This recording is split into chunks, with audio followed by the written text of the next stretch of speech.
Hello guys, welcome back to my channel Amu vlogs. आज मैं आपके लिए एक नया व्लॉग लेके आई हूँ जिसमें मैं आपको अपने सारे एक्सपीरियंसेस शेयर करने वाली हूँ।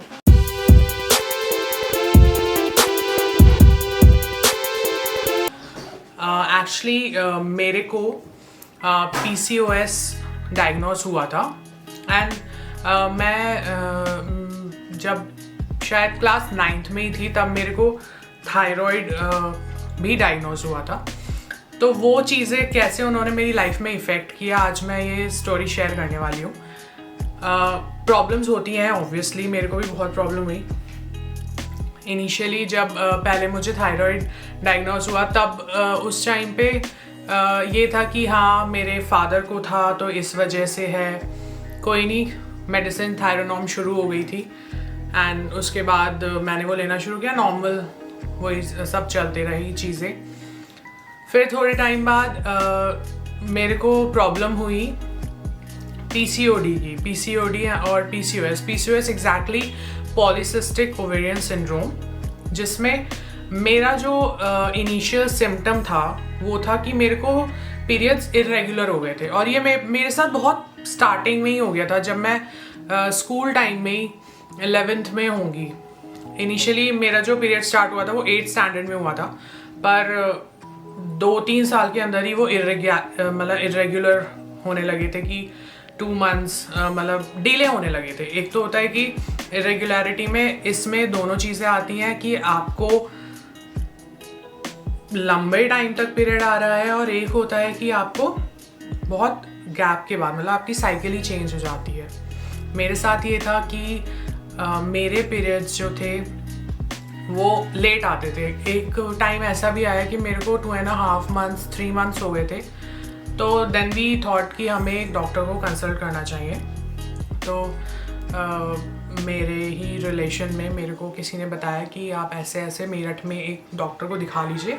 मैंने वहाँ दिखाया तो एक्चुअली उस टाइम पे ये चीज़ को इतना बड़ा हमें पता नहीं था कि इतनी बड़ी होगी। तो उन्होंने नॉर्मल हार्मोनल लेवल पे मेडिसिन शुरू की एंड देन पीरियड्स भी नॉर्मल हो गए। उन्होंने बोला आपको वेट लॉस करना है, ये सब चीज़ें। तो ठीक है, मैंने भी उस टाइम पे ठान लिया कि हाँ वेट लॉस करना है। जब तक मैं कॉलेज पहुँची तो मैंने अपना वेट लॉस और इन सब चीज़ों पे करके वो सब चीज़ें क्योर कर ली।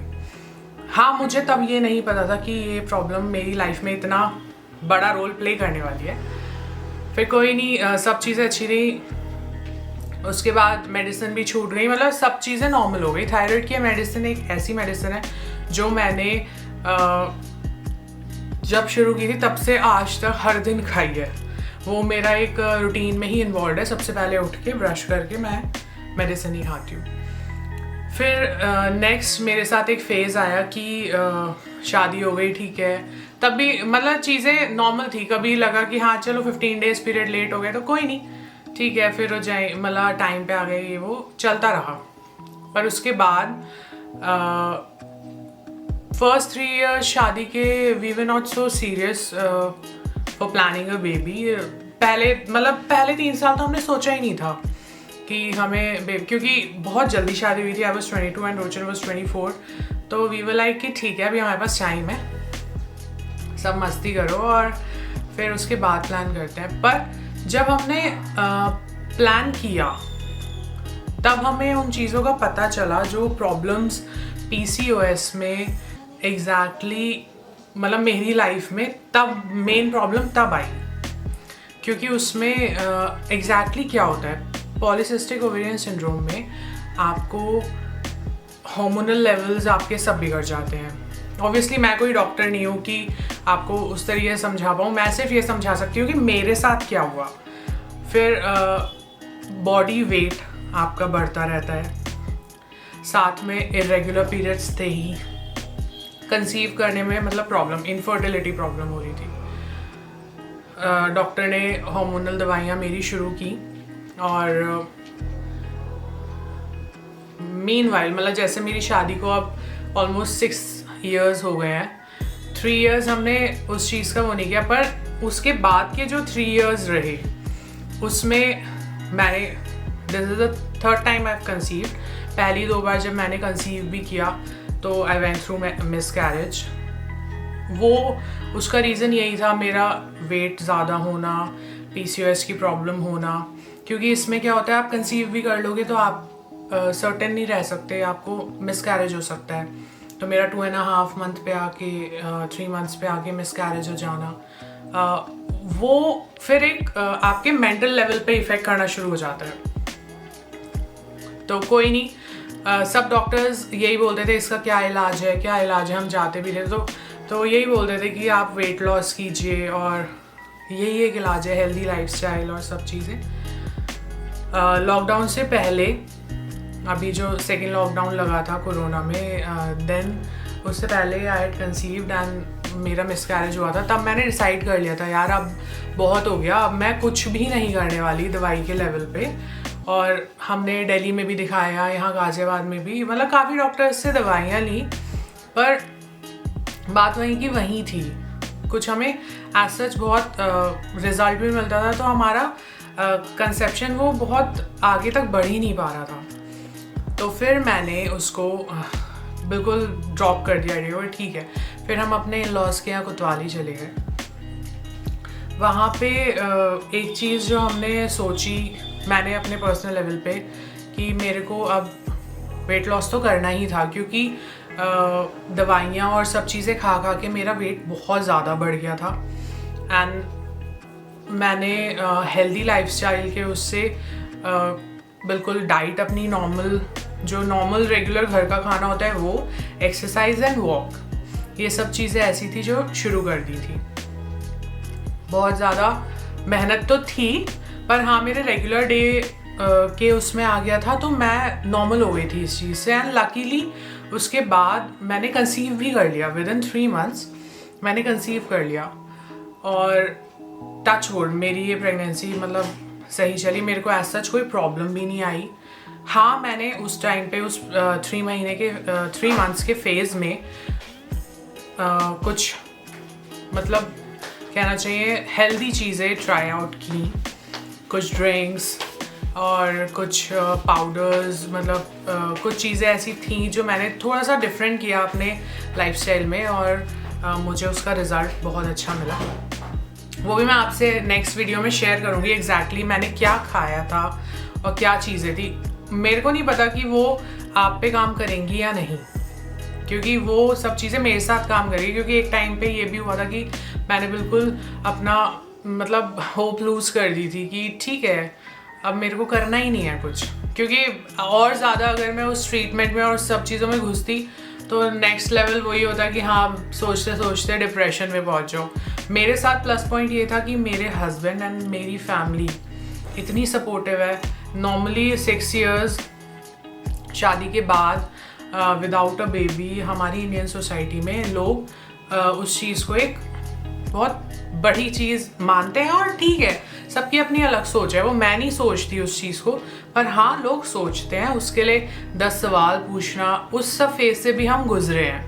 एंड वो फीलिंग भी पता है कि क्या होती है। बोलना बहुत आसान होता है, बहुत ज़्यादा आसान होता है, पर जो सुनने वाला होता है ना, उसका जो पेशेंस लेवल होता है वो चेक ही कर रहे होते हैं लोग एक तरह से। पर ठीक है हमने वो भी चीज़ें क्रॉस की हैं। लोग, मेरी फैमिली, मेरे इन-लॉज, मेरी मम्मी की तरफ की फैमिली, मेरे हस्बैंड ने मेरा बहुत सपोर्ट किया इस सब चीज़ में, और इस सब में हम सब साथ ही थे। तो मेरी जर्नी PCOS की सक्सेसफुल रही, एंड मेरे लिए ये एक लेसन है कि लाइफ लॉन्ग, ऑब्वियसली ये कोई क्योरेबल डिजीज़ नहीं है। ये जो सिंड्रोम है ये ऑन एंड ऑफ, अगर आप हेल्दी लाइफस्टाइल जियोगे तो आपको कोई प्रॉब्लम नहीं आने वाली है। अदरवाइज़ फ्यूचर में आपके लिए डायबिटिक होना और ब्लड प्रेशर की बीमारी होना ये बहुत नॉर्मल और बहुत कॉमन बीमारी है। इसके बाद इवन अगर आपको वेरिएंट कैंसर्स वगैरह भी होते हैं तो कोई बहुत बड़ी बात नहीं है। तो मेरे लिए यही एक कहना चाहिए कि सीख है कि मुझे इस बेबी के बाद भी उस चीज़ का ध्यान रखना है, क्योंकि अगर मैं इन चीज़ों का ध्यान नहीं रखती हूँ तो मेरे को आगे प्रॉब्लम होने वाली है। फिर आई होप ये जो मेरा फ़िलहाल तक की जर्नी है आप लोग रिलेट कर पाएंगे, क्योंकि ये बहुत ही कॉमन बीमारी है। बीमारी भी नहीं कह सकते, ये एक सिंड्रोम है जो आजकल रिप्रोडक्टिव एज में होता ही है। एंड नॉर्मली जैसे ही आपके मेंस्ट्रुएशनल साइकिल के डेज शुरू होंगे, उसके थोड़े टाइम बाद ही, आपको नहीं पता कि हमारे मतलब लाइफस्टाइल की वजह से ये प्रॉब्लम आ जाती है। तो अगर आप इनिशियल स्टेज पे इसे संभाल लेते हैं तो बहुत अच्छी बात है। एंड इसका आपको कुछ ऐसा दवाई या कुछ करने की ज़रूरत नहीं है। आपको अगर आप इसको प्रॉपरली समझ जाएं कि अगर हेल्दी लाइफस्टाइल जिए, एक्सरसाइज करें, तो आप बहुत टाइमली इस चीज़ को क्योर कर सकते हैं। नेक्स्ट वीडियो में मैं आपको बताने वाली हूँ कि कैसे मैंने क्या क्या सप्लीमेंट्स और आयुर्वेदिक चीज़ें ली थी जब मेरे मिसकैरेज के बाद मुझे वेट लॉस करना था, और उसके बाद मैंने कंसीव किया। वो भी मैं चीज़ें आपसे शेयर करूँगी। आई होप आपको मेरी इस वीडियो से हेल्प मिलेगी कि आप लोग रिलेट कर पाएंगे कि इस प्रॉब्लम में क्या क्या होता है, क्योंकि मैं अकेली नहीं हूँ। ये इतनी कॉमन प्रॉब्लम है कि आजकल बहुत लोग फेस कर रहे हैं। आई होप आपको मेरी वीडियो पसंद आई हो, एंड इस वीडियो को ज़्यादा से ज़्यादा शेयर कीजिए।